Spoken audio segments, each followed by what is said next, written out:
Welcome to In Her Voice.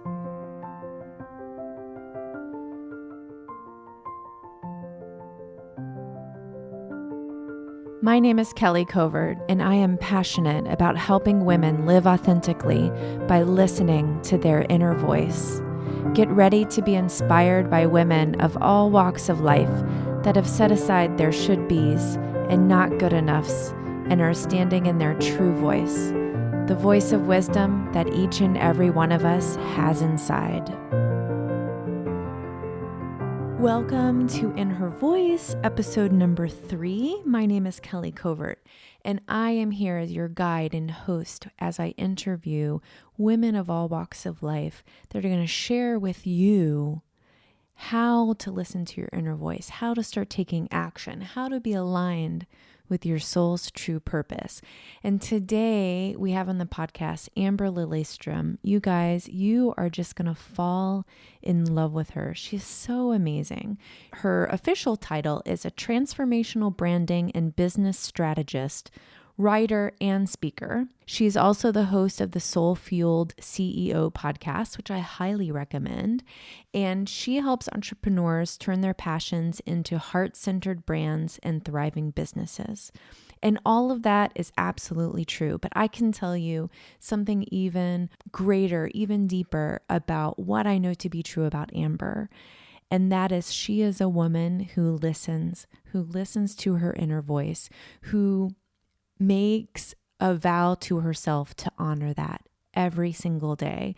And she has so much that she can teach us, and we have so much that we can learn from her. So some of the things we talked about in our interview are how we can get on a path of needing positive affirmation from others and how that can keep us stuck. We talk about what it feels like when we're not able to share the fullness of who we are. And that's a really big one for us as women. I think so often we're chameleons and we make ourselves fit into the situations that we're in. And so we talk about how it feels to not be us and why it's so important to be us. We talk about giving ourselves permission to what we want. We talk about how to bolster your courage and how to push through fear and how to set healthy boundaries when we are pushing through that fear. It's so good. It's so good, you guys. We get into what Amber's daily practices are that help her to be present and be able to connect with her inner voice, and so much more. So sit back and relax. I know you guys are going to love this interview with Amber Lilyestrom. Welcome, Amber, to the In Her Voice podcast. I am so thrilled that you are here today. This has been a long time in coming, and I'm so excited. So excited. Welcome. Amen, sister. I am so honored to be here. Thank you. So I've been exploring on your website, and for those of you listening, I want you to know Amber and I know each other on a personal level, and I've been friends for a couple of years, and I've done some work with Amber, which was amazing. And every time I go to your website, I find something new, which is fantastic. A little treasure hunt. Yeah, but there's one thing that really stuck out to me, and I thought that this would be a wonderful place to begin our conversation today. And it's one little line that you have on one of your pages. I don't even remember which one. And it says, "Let your story lead you home." Can you tell us about that? Yeah, Kelly, so I spend a lot of time with my clients really digging into their stories. And I think that there are sort of 2 layers and levels almost of our stories. There's the level in which we tell the world, and then there's the deeper level of the one that we're living in the world. And I think that surface story sometimes can really distort our path and our relationship with where we've been and where we're going. But when we get underneath the surface and realize that the wisest part of ourselves has actually been guiding us all along and has been steadily paddling right alongside, those big dreams and the avoidance of fear and all of those things, we find ourselves coming home to who we really are. And I know for myself that when I did my story mapping process, which I now do with my clients, and I'll be doing at the Soulfield Summit in late May with the participants, I noticed some patterns and some themes that were incredibly life-giving for me. And what I realized is that they were leading me even closer to who I really am, and that part of me that is eternal and brings me the greatest level of joy, if you will. So I think that when we can tap into the deeper part of our story, not just the surface part, not just the accolades and the titles on the door and, the marriages or the divorce or which house we live in and how much money we make and all that stuff, we can kind of get underneath it and really tap into the truth of what our path really means. We find ourselves right where we need to be. Yeah, I love that. And I want to go into this in an unusual way. So bear with me here because I have a plan. And I want to talk about dreams. And specifically, I know you have a daughter, Ani, who is 3, right? Yep.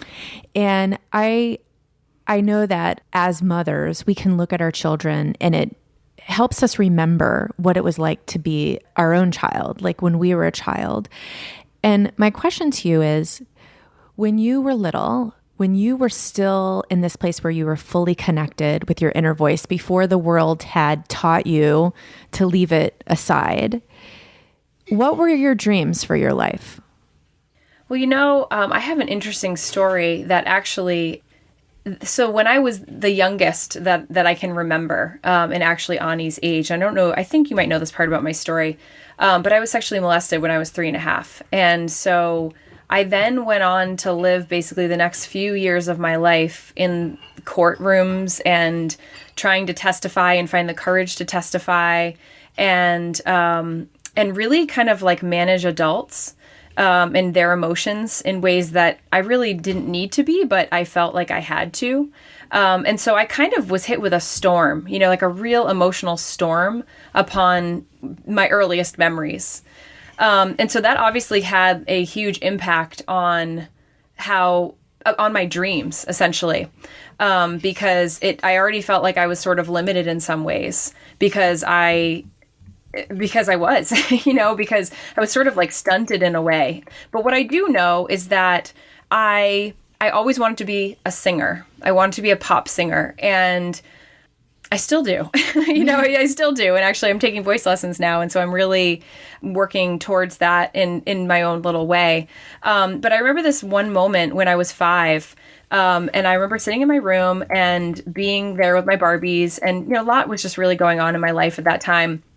I remember feeling like I had this like larger voice speaking to me, like the universe was talking to me or something, or God, or I don't know, but just saying that you didn't survive this for nothing, that you were put here for more. And I remember thinking at that time that I was going to write a book, that I was going to share my story, and that by sharing my story of what I had overcome or what I was surviving through, and this is, mind you, I was 5, was going to help people in some way, shape, or form, even though I didn't know how at the time. So I think that I've always carried that message with me from that day forth, because it was so life-giving to me then, as I was really dealing with a lot of very traumatic and painful emotions.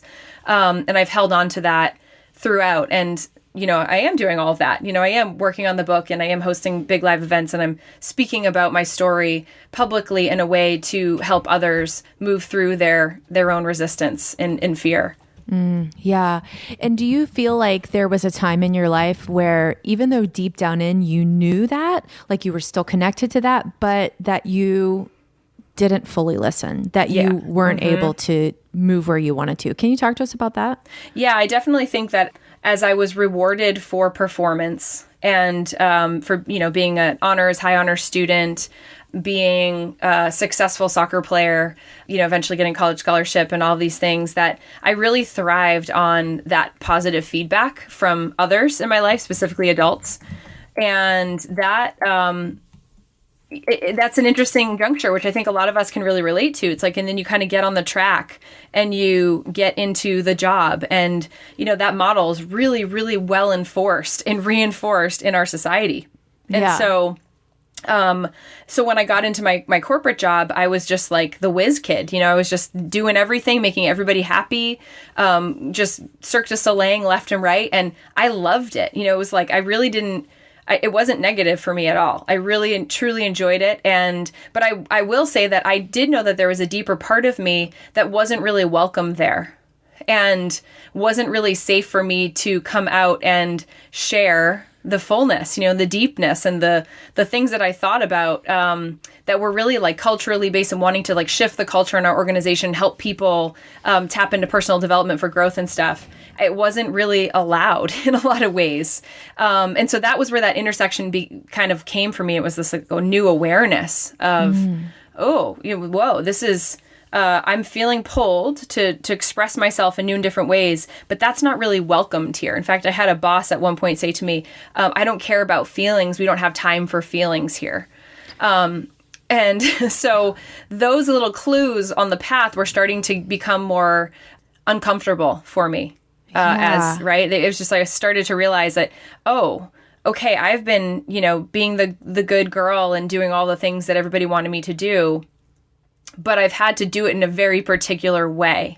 And I'm not comfortable with that anymore. And this is presenting me with a really interesting opportunity for self introspection and also looking at, what now? What next? Right. Well, and I think that this exact problem, having to be someone who is not fully us, is really common for women who are working in the corporate world. Yeah. Because they have to manipulate themselves to meet the standard, if you will. Some women don't have the option to leave, or they don't want to. They love it. Right. How can we fix that?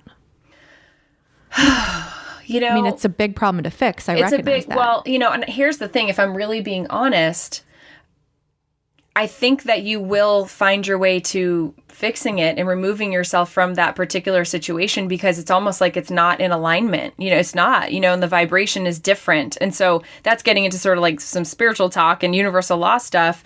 And I've seen it now so many times over. And so there's no possible way that once I had the new awareness that I had, especially then becoming a mother, that it was congruent for me to stay in that role because I couldn't be my very best for my employer anymore. And I couldn't be my very best for my family. It wasn't possible.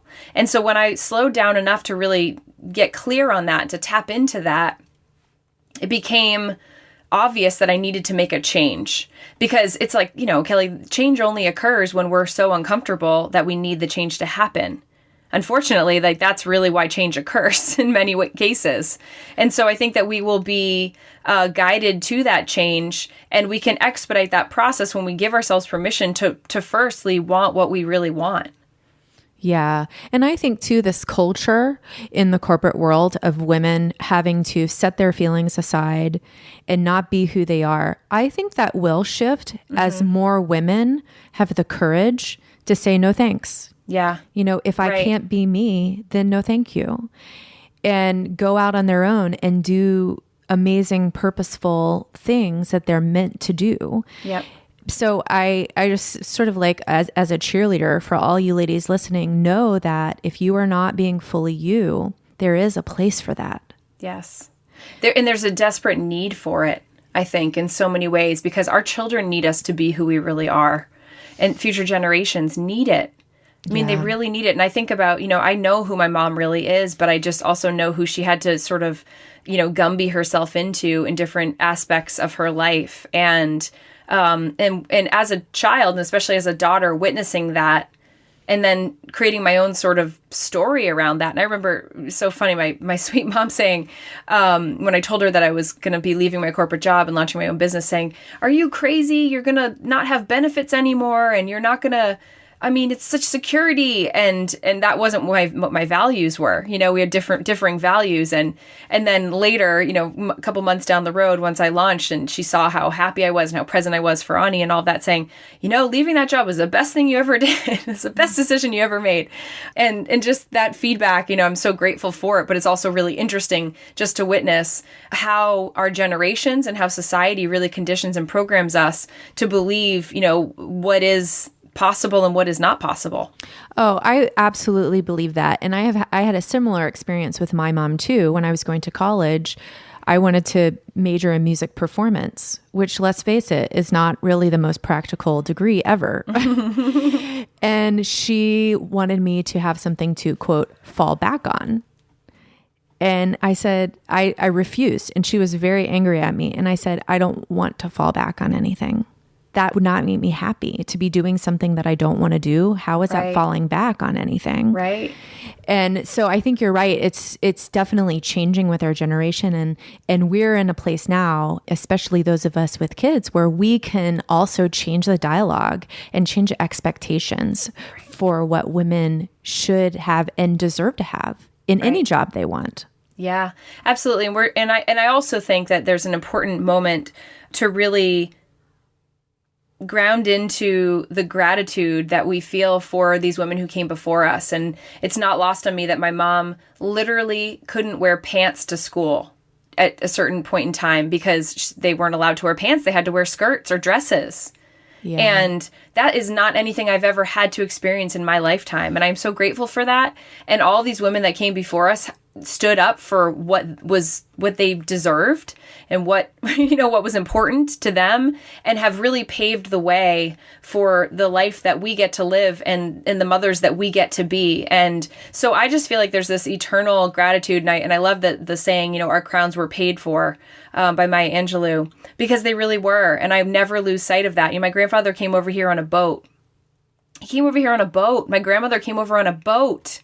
I mean, that just blows my mind to think about the fact that I will never be going across the Atlantic on a boat because I'm trying to escape from something and start a whole new life. I mean, God willing, right? Right. So there's no way for us to fully understand the sacrifices that people who came before us made to make it possible. And the reality is that they were making it possible, and as we are for our future grandchildren and their kids and beyond.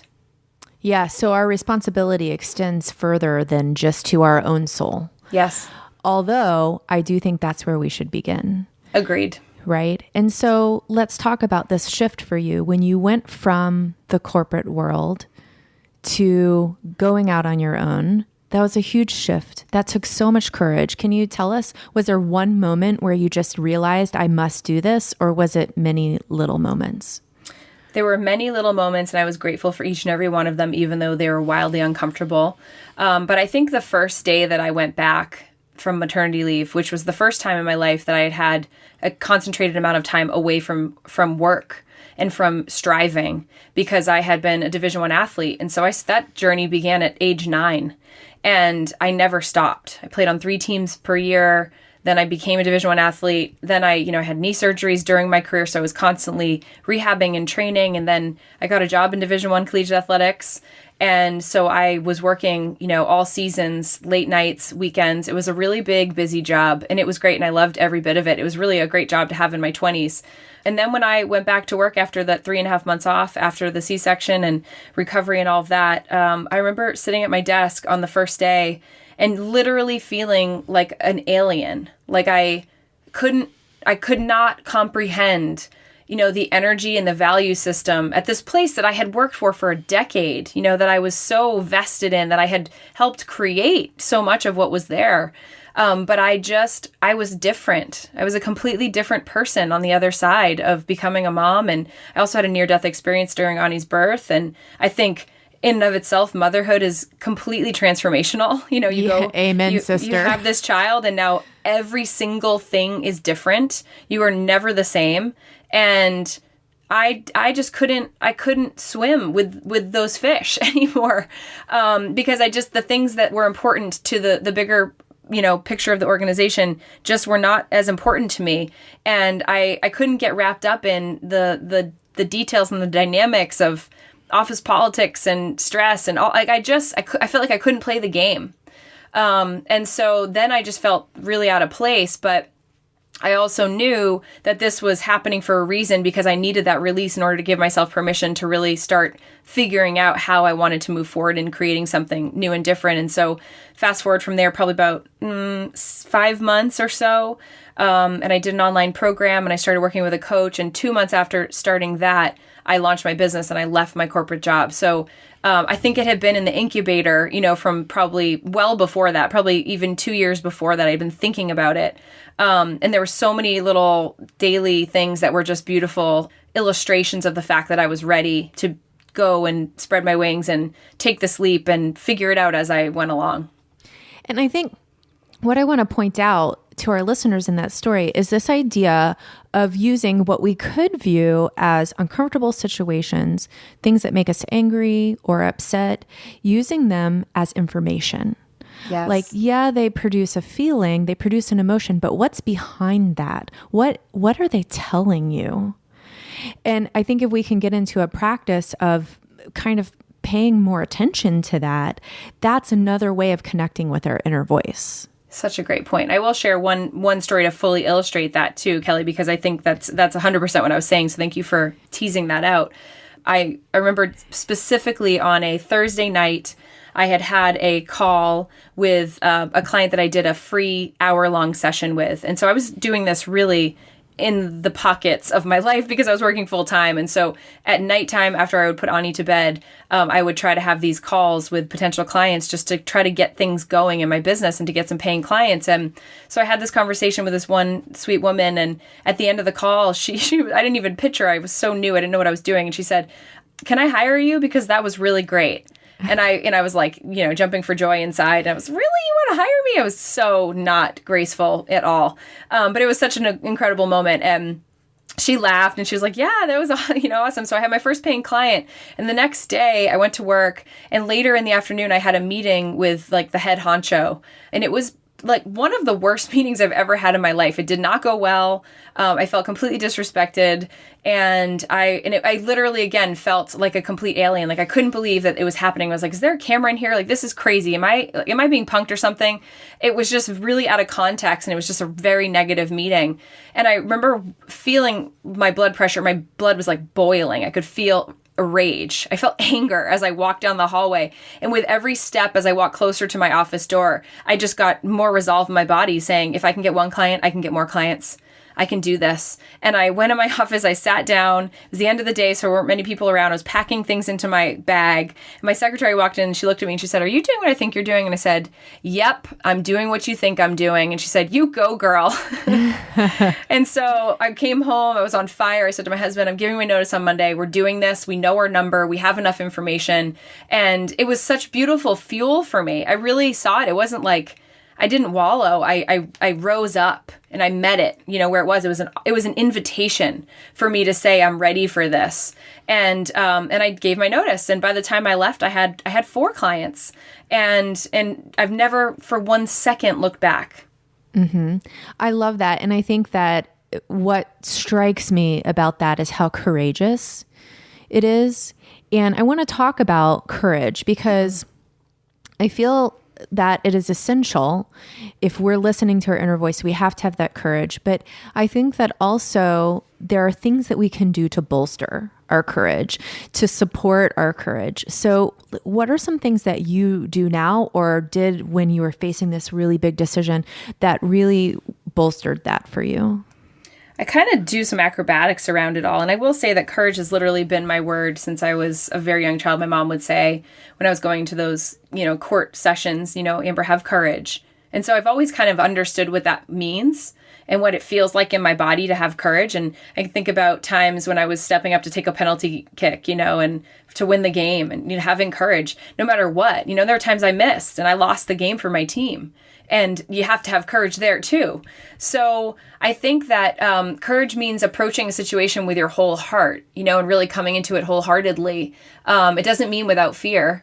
It just means that you're coming to it whole. And I give myself opportunities all the time to sort of, I'm going to say test my courage, but to really allow me to flex that courage muscle. I've walked on fire.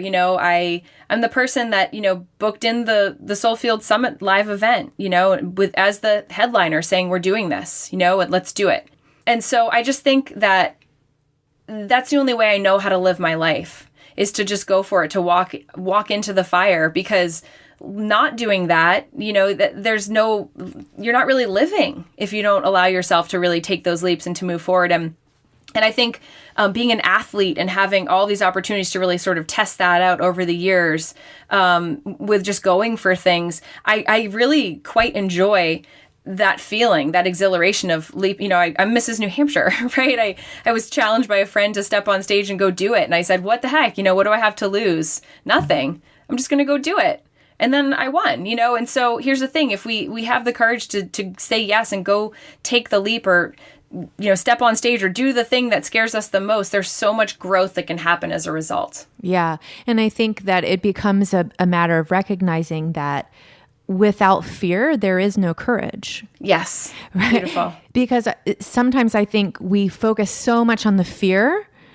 We get caught up in that. We can't do it. It's too hard. It's too scary, whatever. And without that, without the fear, there is no courage. I love it so much. I like to think of fear as being like my guidepost.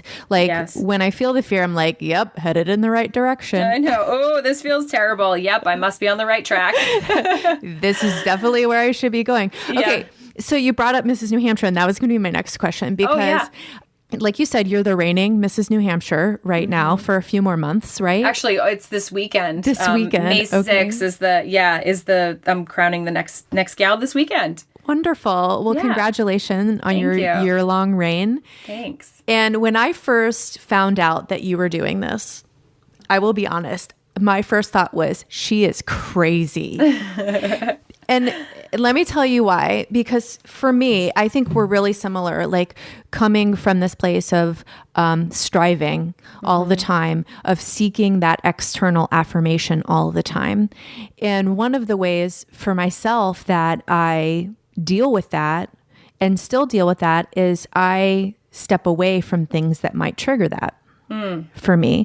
And so when I saw you doing that, I was like, whoa, like I imagined myself in that situation and thought I would never go there. Like that would trigger a lot of things for me. And I think it would be a challenge to hold myself true. Yes. During that time. And so I'm interested to know about that, how that worked for you. Well, it was literally, and I just love that you get that, right? That is the ultimate test. Yeah. And the truth is that I struggled with an eating disorder for 15 years of my life. And I used to do fitness competitions, but I did them because I had an eating disorder.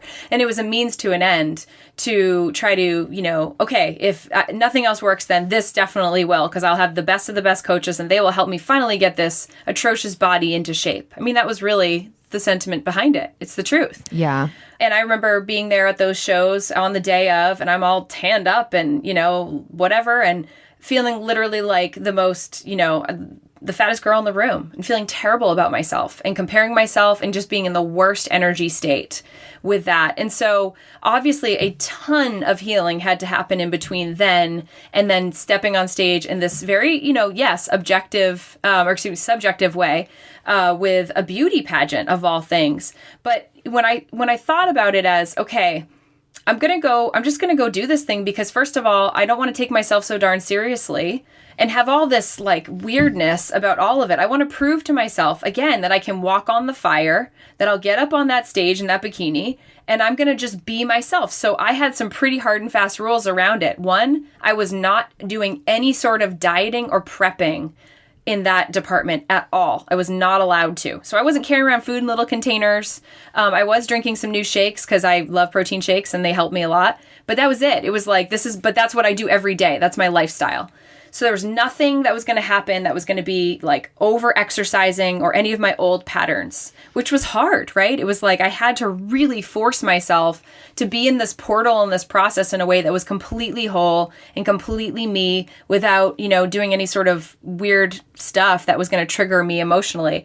And I remember sitting in the car when I arrived at the pageant and sitting there, you know, just took like a little moment and said a prayer.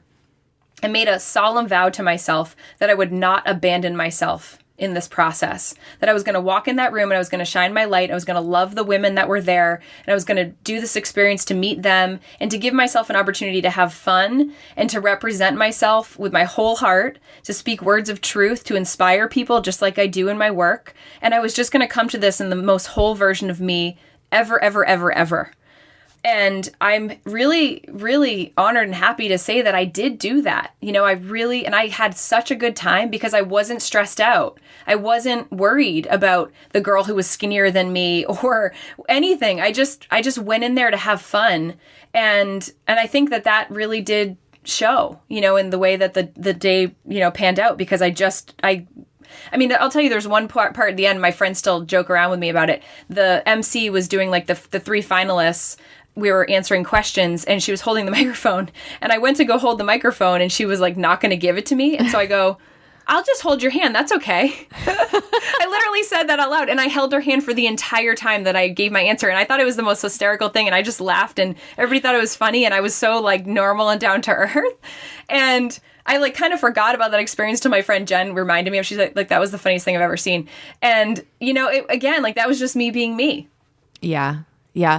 I love this story. And I see now too, like how transformational that was for you, just to recognize how far you've come. Yes. That was the most beautiful part for me. It was a huge honor. The women I was on stage with they're amazing. They're amazing women.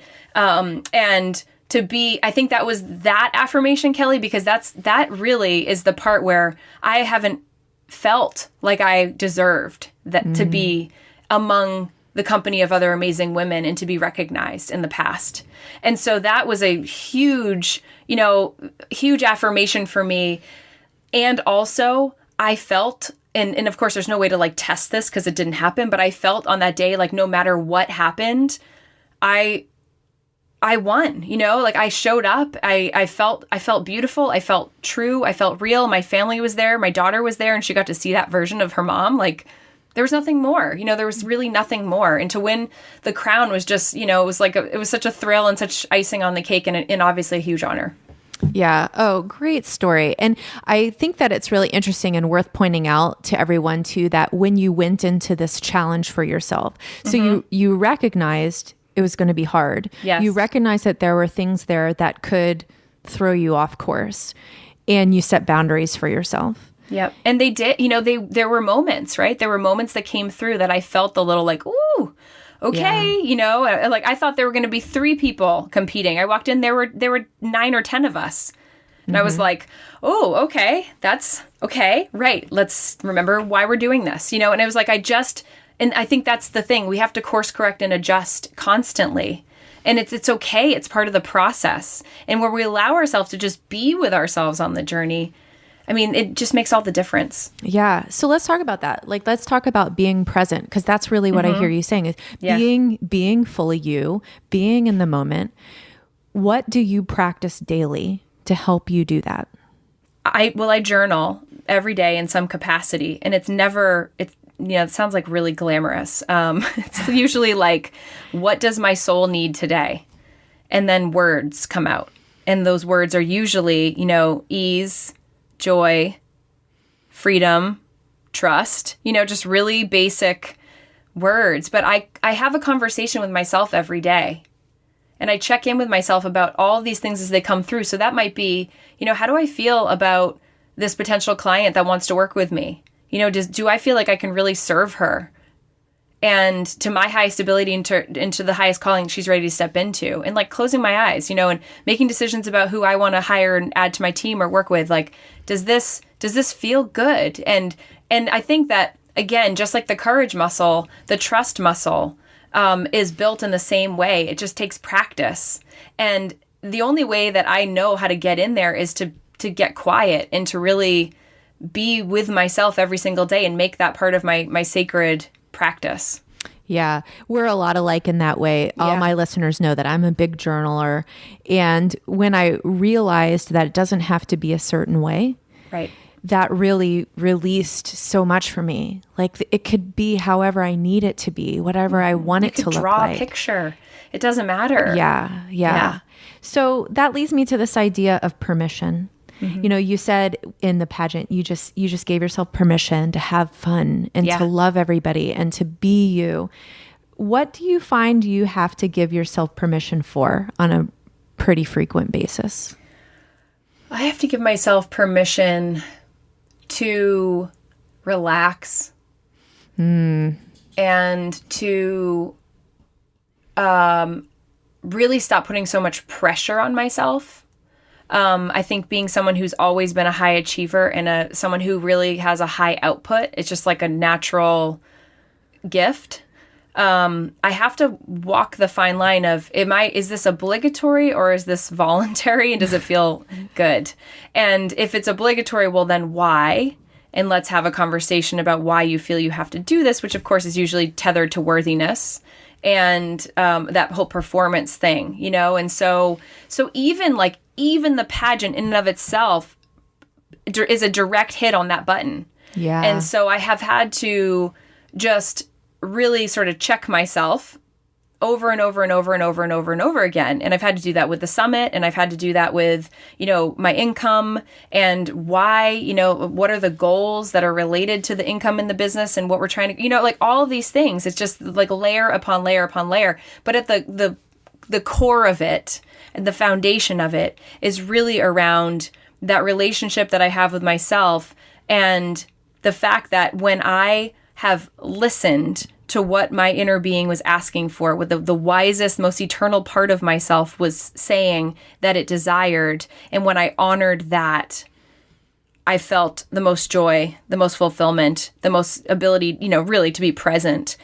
with the people that I love and with myself. Yeah. I love that. And I think that you're speaking so much truth here. And now I'm going to ask you maybe a hard question. And that is, what happens when you fall out of alignment?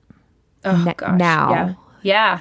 I mean, it happens often, actually. But I think, and I'll answer in 1 second, but what I do know is that just like fear and courage, when you walk through the fire one time, you're less scared the next time.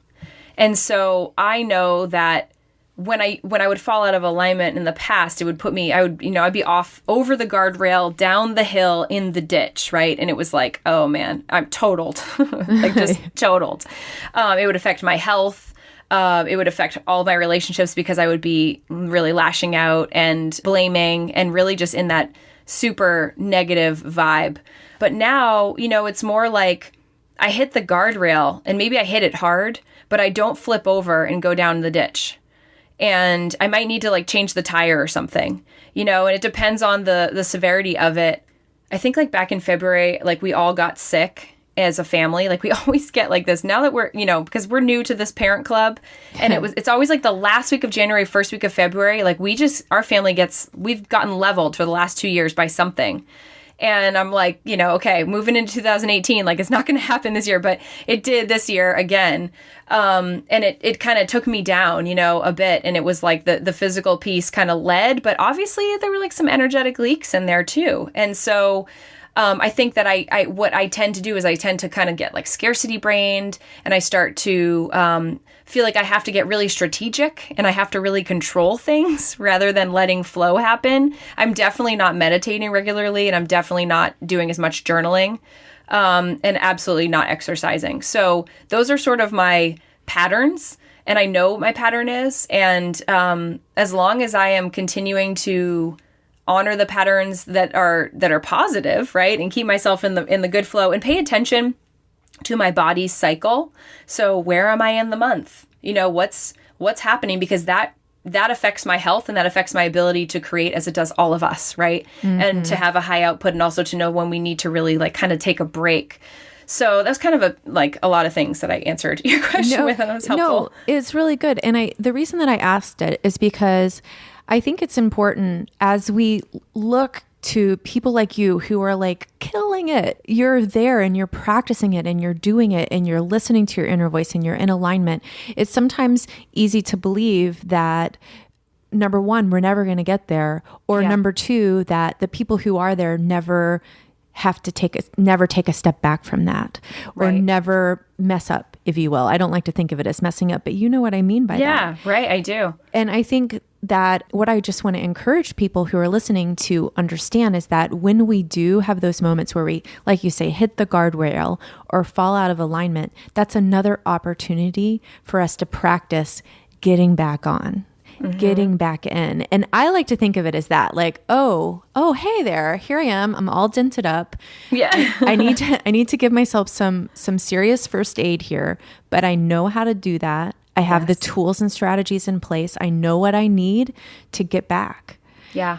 And so thank you for being transparent and vulnerable with us. I really appreciate that. Well, yeah, it's the truth. And I think, I think that's also an important point too, that it's an interesting balance to strike, when you have a personal brand, you put yourself out there. And I know for me that, and it's funny because I've kind of like been in a little, like just the last week or so with the turnover of the new month, and I had gone on a big trip. And so I know that I have this natural like expansion contraction thing that happens, especially because we're women. Yep. That if you like watch my Instagram feed, my assistant was noted, we were talking about it yesterday, and she's like, I know when you're going in, because then it just like you take pictures of stuff and then there's like, there aren't as many pictures of you and your quotes are shorter. And she's like, I can tell that you're like working things out and where you need to. So that's always a trigger to know, like, I'm going in, and if I'm more quiet on social media, it's because I really need to be. Like, I need to just come back in and like regroup with myself and then get ready for the next round of expansion. Yeah. And I think honoring that is so powerful for us as women to recognize, to keep track of where we are in our cycle. That seems like a really practical thing to do, and it is, but it's also spiritual. It so is. And it's so funny. Mine is synced up with the full moon. I just think that's so interesting how the moon cycle is so prolific with our energetic cycles, and I have some of my closest friends say the same thing. They're like, the full moon is when I get my period. And that is really, I love that actually. Like, that's about release. Yeah. And that to me is, I love really tapping into the synchronicity of it. So I hope whoever's listening to this, you gals, like take a peek, like where is your cycle in relation to the moon, and just in relation to how you're operating in your life. And frankly, I now book in days, at least like 2 days or as much as I possibly can, where I just have lighter days when I know that I'm going to get it, because I know what happens to my body and I just need more ease and more relaxation during that time. Yeah, me too. I actually have a bullet journal. And so I have a monthly tracker where I track different things that I'm paying attention to for the month, but always on there is what day of my cycle I'm in. Because I want to be really aware of, like, if I'm feeling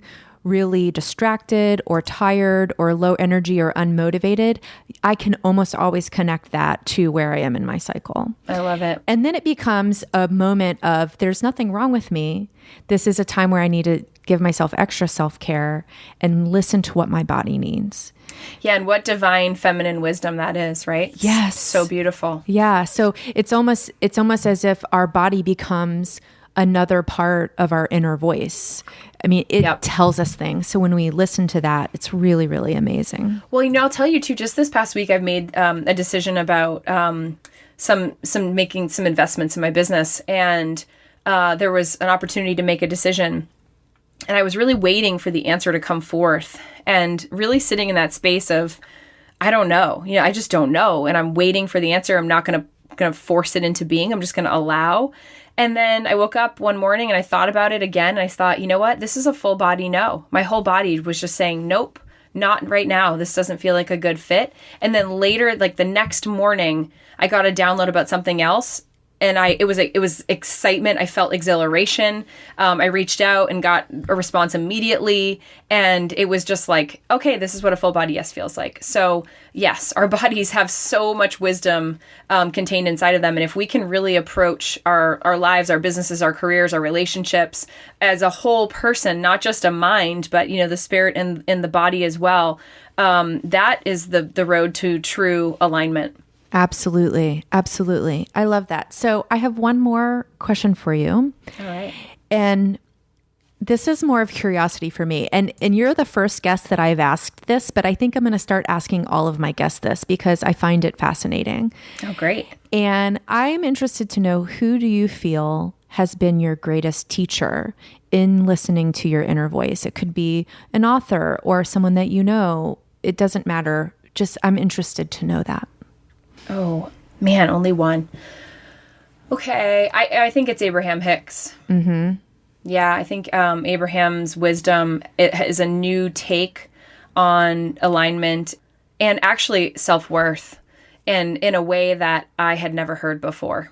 Mm-hmm. And every other teacher I have listened to really was, there was a lot of like proving and performing and earning as part of the conversation. And I don't want to live in that kind of a model. I've realized we come here whole. And of course, contrasting that as a mother and looking at my daughter and feeling the exchange of love that we've had for each other from, the moment she could express love, right? And the moment of love I felt for her the second she was born, before she was even conceived, I was writing a journal to her, knowing her. We are born worthy. Yeah. And we are programmed to believe along the way, we are conditioned to believe that we're not. And then as we grow up, we come back to ourselves. And that is the divine opportunity that we have here. And that's the conversations you're having, Kelly. And, honestly, that is the one thing. It's like I witness my daughter right now at 3.5, and she's not self-conscious yet. And she hasn't had that moment yet of feeling like she's somehow flawed or wrong. And it's a really sacred time, to really just honor her as she is and teach her the value of honoring her needs and asking for what it is she needs in her life and really celebrating that with her. We do that in a very overt way. The littlest things, like when she says, we were at the ice cream shop the other day and she said, "Mommy, I'm cold. Can we go inside?" And I said, "Yeah." And I didn't just say like, "Yeah, we can go inside." I said, "Honey, I'm so proud of you for asking for what you need." Yeah, that's so powerful. I think for all mothers, our children are great teachers. Yes. Also, yes. We learn so much from them. Yes. But thank you. And for those of you who aren't familiar with Abraham Hicks, I'll put a link to probably their YouTube channel. Yeah, that's probably the best. Yeah, because I feel like that's really the best way to understand who Abraham is and the teaching that he's putting out there. Yeah. So Amber, I want to take a moment right now to honor you, to acknowledge you as a mama, as a woman, as a wife, as a businesswoman, as my friend. And I want you to know that you are doing amazing things. And thank you for being here and sharing your wisdom with us. Oh, Kelly, I could say all of those things back to you too. And just thank you. And I am so proud of you. Thank you. Thank you. So before we check out of our interview together, why don't you just let people know where they can find you and connect with you more? Yeah, just head on over to amberlilyestrom.com. I'm sure Kelly will have the link because it's a bit of a wild spelling. Yes. And just head on over there and there's, everything is there. I have a bunch of freebies and lots of blogs and lots of fun. And also my podcast link is over there, the Soulfield CEO podcast. So head on over to my website. Yes, and I will have links to all of that goodness on my show notes page at kellycovert.com. So thank you, Amber. I look forward to the next time we talk. Thank you. Thank you to all of you for being here, for listening to In Her Voice today. I so appreciate you. And I want to let you know that if you want to reach out to me, if you know someone who should be interviewed on In Her Voice, please shoot me an email at kelly@kellycovert.com. Or if you have ideas for topics, anything, just you want to tell me you think I'm doing a great job. I would really appreciate that. And if you really want to help get the word out about In Her Voice and support In Her Voice, the best thing that you can do right now is go to iTunes and subscribe. And while you're there, you can leave a rating or review for the podcast. But the most important thing that you can do is subscribe. So thank you in advance for doing that. If you want to find the links to subscribe in iTunes, you can go right to my website, kellycovert.com. Hit the podcast tab and all the info is right there for you. Or you can just go to your iTunes and search In Her Voice and it will be the first podcast that comes up for you. So thank you again. I want you guys to know that you matter, you are important, and we need you to step into your true voice.